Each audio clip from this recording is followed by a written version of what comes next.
ہدایت کے وہ راستے نظر آئیں گے جو اپنے ساتھ روشن نشان رکھتے ہیں۔ یہاں یہ بات بھی یاد رہے کہ ایمان بالغیب کا تقاضا ہے کہ ان تمام پیش گوئیوں پر بھی یقین رکھا جائے اور اللہ تعالیٰ نے قرآن کریم میں بیان فرمائی۔ اور جب نمازوں میں توجہ ہوگی ایمان بالغیب کے ساتھ عملی صورت کا اظہار، جس کا حضرت مسیح موعود علیہ السلام نے ذکر فرمایا ہے، یعنی نمازوں کے قیام اور اس میں شیطان کے حملے سے بچنے کی دعائیں، تو پھر یہ دعا بھی ہو رہی ہوگی کہ اللہ تعالیٰ ہمارے ایمان بالغیب کی حالت کو نشانات کے ساتھ مزید مضبوط بھی کر دے۔ اللہ تعالیٰ پر ایمان یہ تقاضا کرتا ہے اور ایک مومن اس کے لیے دعا کرتا ہے کہ جس طرح تیرے فرستادے پہلے زمانے کی اصلاح اور ہدایت کے لیے تیری طرف سے مبعوث ہوتے تھے، اب بھی ہوں، کیونکہ زمانے کی حالت یہ تقاضا کر رہی ہے کہ کسی فرستادے کی ضرورت ہے۔ قرآن کریم نے ہی یہ پیش گوئی بھی فرمائی تھی کہ اب وآخرین منہم لما یلحقوا بہم، اور ایک دوسری قوم میں سے بھی وہ اسے بھیجے گا جو ابھی ان سے نہیں ملے۔ بس یہاں یہ غلط فہمی نہیں ہونی چاہیے کہ حضرت صلی اللہ علیہ وسلم نے فرمایا ہے کہ جو نشانات نہیں دیکھیں گے ان کے ایمان قابل تعریف ہیں، بلکہ یہ اس عرصے کی طرف اشارہ ہے جو آپ کی پیش گوئی کے مطابق ہی اندھیرا زمانے کا عرصہ تھا، جب مسلمانوں میں کوئی وسیع پیمانے پر روحانیت کو آگے بڑھانے کے لیے، مسلمانوں کی تربیت کے لیے بڑا وسیع نظام نہیں تھا۔ ہاں، چھوٹی چھوٹی جگہوں پر مجددین تھے جو اپنے کام کر رہے تھے، یا جو وہ لوگ ہیں جن تک بعد میں بھی اللہ تعالیٰ کے آئے ہوئے فرستادے کا پیغام نہیں پہنچا، ان کی اگر ایمانی حالت پھر بھی قائم رہتی ہے تو یہ لوگ وہ ہیں جنہوں نے ایمان بالغیب کی صحیح حفاظت کی ہے۔ اور جو ایمان بالغیب کی صحیح حفاظت کرنے والے ہیں وہ پھر اللہ تعالیٰ کی طرف سے آئے ہوئے کو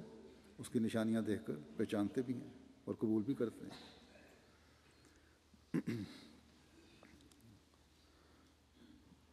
بلکہ حضرت مسیح موعود علیہ السلام نے لکھا ہے کہ حضرت صلی اللہ علیہ وسلم پر جو ایمان لائے تھے انہوں نے کوئی نشانات نہیں مانگے تھے۔ بہت سارے ایسے تھے جو ایمان بالغیب پر یقین رکھتے تھے، صرف آپ کی ظاہری حالت دیکھ کر ان کو یقین تھا کہ جو کچھ آپ نے کہا ہے وہ سچ ہے۔ اور پھر مسیح و مہدی کے آنے کے ساتھ یہ نشانات کا دور شروع ہو گیا۔ یہ بھی پیش گوئی تھی کہ نشانات کا دور شروع ہوگا، اور اللہ تعالیٰ کے فضل سے جماعت احمدیہ نشانات دیکھ رہی ہے، اور ایمان بالغیب کی وجہ سے اس یقین پر بھی قائم ہے کہ جو وعدے اور پیش گوئیاں ہیں وہ بھی انشاءاللہ تعالیٰ پوری ہوں گی، جو اب تک ہمیں نظر نہیں آ رہی۔ ہم شیطان کے حملوں اور وسوسوں کو اپنی نمازوں کی خوبصورتی سے ادائیگی اور دوام اختیار کرتے ہوئے دور کرتے چلے جائیں گے، اور شیطان کے وسوسے کبھی ہمارے پائے ثبات کو ہلا نہیں سکتے۔ شیطان کے چیلوں کا تمام زور اس زمانے میں احمدیوں کو اپنے ایمان میں کمزور کرنے پر صرف ہو رہا ہے، لیکن ہم تو اب اس حالت میں آ چکے ہیں کہ جب نشانات بھی سامنے نظر آ رہے ہیں، اور اگر کوئی ابتلاؤں کا دور ہے تو یہ بھی پہلے سے ہی قرآن کریم کی پیش گوئیاں ہیں۔ اللہ تعالیٰ نے قرآن کریم میں بیان فرمایا ہوا ہے الہی جماعتوں کے لیے یہ ابتلا آتے ہیں، اور زمانے کے امام نے ہمیں اس کے لیے تیار کیا ہوا ہے۔ اور جیسا کہ میں نے کہا، ہمیں کوشش کرنی چاہیے کہ رمضان کی برکتوں سے فیض اٹھائیں، اس میں دعاؤں کے ذریعے سے، اپنی نمازوں کے ذریعے سے خدا تعالیٰ کا قرب پانے اور اپنے ایمانوں میں مضبوطی کی دعائیں بھی کرنی چاہیے، اور اللہ تعالیٰ سے اس کے وعدے جلد پورے ہونے کے لیے دعاؤں سے مدد مانگنی چاہیے۔ یہ مہینہ جو دعاؤں کی قبولیت کا مہینہ بھی ہے، اس میں جب ہم خدا تعالیٰ سے قرآن کریم کی حکومت اور اس کی عظمت اور تمام دنیا میں اس کی حکومت کے قیام کی دعا مانگ رہے ہوں گے، تو یقیناً خدا تعالیٰ اپنے زور آور حملوں سے نشانات کا ایک نیا سلسلہ اور دور شروع فرمائے گا، اور قرآن کریم کی تعلیم اپنی تمام تر عظمتوں کے ساتھ حق کے قیام اور باطل کے فرار کے نظارے ہمیں دکھائے گی۔ لوگ زمانے کے امام حضرت صلی اللہ علیہ وسلم کے عاشق صادق اور خدا تعالیٰ کے فرستادے کی آواز سننے کی طرف توجہ دیں گے، جو عین قرآنی تعلیم کے مطابق دنیا کو ہدایت اور حق کی طرف دعوت دے رہا ہے۔ آج اگر کوئی حفاظت قرآن کے لیے اللہ تعالیٰ کی طرف سے کھڑا ہے تو وہ یہی مسیح موعود ہے، اور آج اگر کوئی جماعت یہ کام آسن رنگ میں سر انجام دے سکتی ہے اور دے رہی ہے تو وہ جماعت احمدیہ ہے، جس کے لیے ہمیں پہلے سے بڑھ کر کمر بستہ ہونے کی ضرورت ہے، جس کے لیے ہمیں اپنی دعاؤں میں شدت پیدا کرنے کی ضرورت ہے، ورنہ ہم اپنے فرائض سے کوتاہی کر رہے ہوں گے یا کوتاہی کرنے والے بن رہے ہوں گے۔ بس ہر احمدی کا فرض ہے کہ قرآن کریم کی تعلیم کی عملی تصویر بننے کے لیے اپنی استعدادوں کے لحاظ سے بھی بھرپور کوشش کرے۔ حضرت مسیح موعود علیہ الصلوۃ والسلام فرماتے ہیں کہ قرآن شریف میں یہ وعدہ تھا کہ خدا تعالیٰ فتنوں اور خطرات کے وقت میں دین اسلام کی حفاظت کرے گا، جیسا کہ وہ فرماتا ہے اِنَّا نَحْنُ نَزَّلْنَا الذِّکْرَ وَإِنَّا لَهُ لَحَافِظُونَ۔ سو خدا تعالیٰ نے بموجب اس وعدے کے 4 قسم کی حفاظت اپنے کلام کی۔ اول، حافظوں کے ذریعے سے اس کے الفاظ اور ترتیب کو محفوظ رکھا، اور ہر ایک صدی میں لاکھوں ایسے انسان پیدا کیے جو اس کی پاک کلام کو اپنے سینوں میں حفظ رکھتے ہیں، ایسا حفظ کہ اگر ایک لفظ پوچھا جائے تو اس کا اگلا پچھلا سب بتا سکتے ہیں، اور اس طرح پر قرآن کو تحریف لفظی سے ہر ایک زمانے میں بچایا۔ دوسرے، ایسے ائمہ اور اکابر کے ذریعے سے جن کو ہر ایک صدی میں فہم قرآن عطا ہوا ہے، جنہوں نے قرآن شریف کے اجمالی مقامات کی احادیث نبویہ کی مدد سے تفسیر کر کے خدا کی پاک کلام اور پاک تعلیم کو ہر ایک زمانے میں تحریف معنوی سے محفوظ رکھا۔ تیسرے، متکلمین کے ذریعے سے جنہوں نے قرآنی تعلیمات کو عقل کے ساتھ تطبیق دے کر، عقل کے مطابق کر کے، یا عقلی دلیلوں کے ساتھ عقل کے ساتھ تطبیق دے کر خدا تعالیٰ کی پاک کلام کو کوتاہ اندیش فلسفیوں کے استخفاف سے بچایا ہے۔ چوتھے، روحانی انعام پانے والوں کے ذریعے سے جنہوں نے خدا کے پاک کلام کو ہر ایک زمانے میں معجزات اور معارف کے منکروں کے حملے سے بچایا ہے۔ فرماتے ہیں کہ یہ پیش گوئی کسی نہ کسی پہلو کی وجہ سے ہر ایک زمانے میں پوری ہوتی آ رہی ہے قرآن کریم کی، کہ میں نے یہ کتاب اتاری اور میں اس کی حفاظت کروں گا۔ فرمایا، اور جس زمانے میں کسی پہلو پر مخالفوں کی طرف سے زیادہ زور دیا گیا تھا، اسی کے مطابق خدا تعالیٰ کی غیرت اور حمایت نے مدافعت کرنے والا پیدا کیا ہے۔ لیکن یہ زمانہ جس میں ہم ہیں، یہ ایک ایسا زمانہ تھا جس میں مخالفوں نے ہر 4 پہلو کی روح سے حملہ کیا تھا، اور یہ ایک سخت طوفان کے دن تھے کہ جب سے قرآن شریف کی دنیا میں اشاعت ہوئی،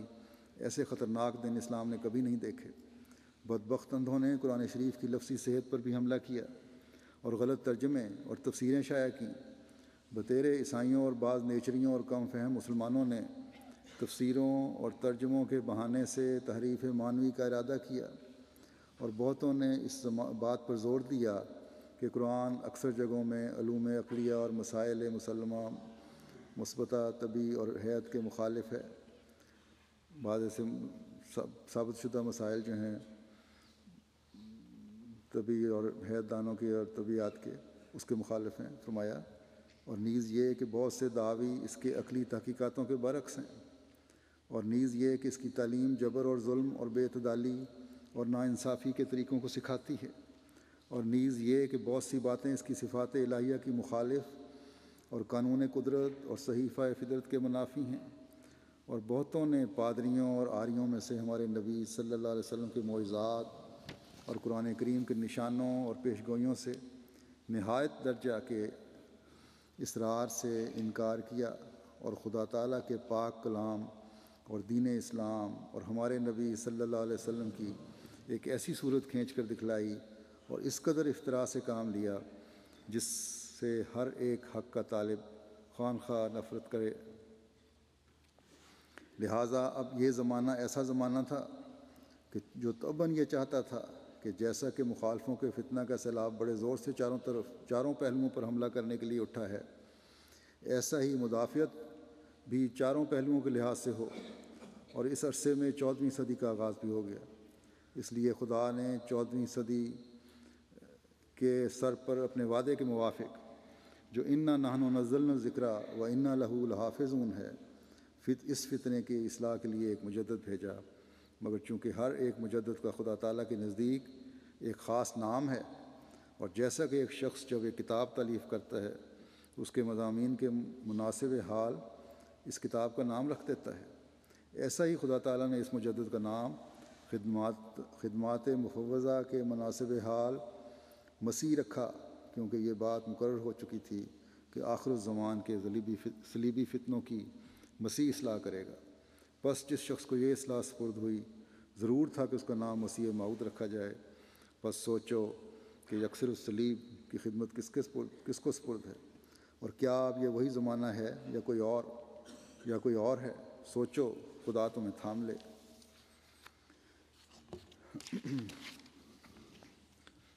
آج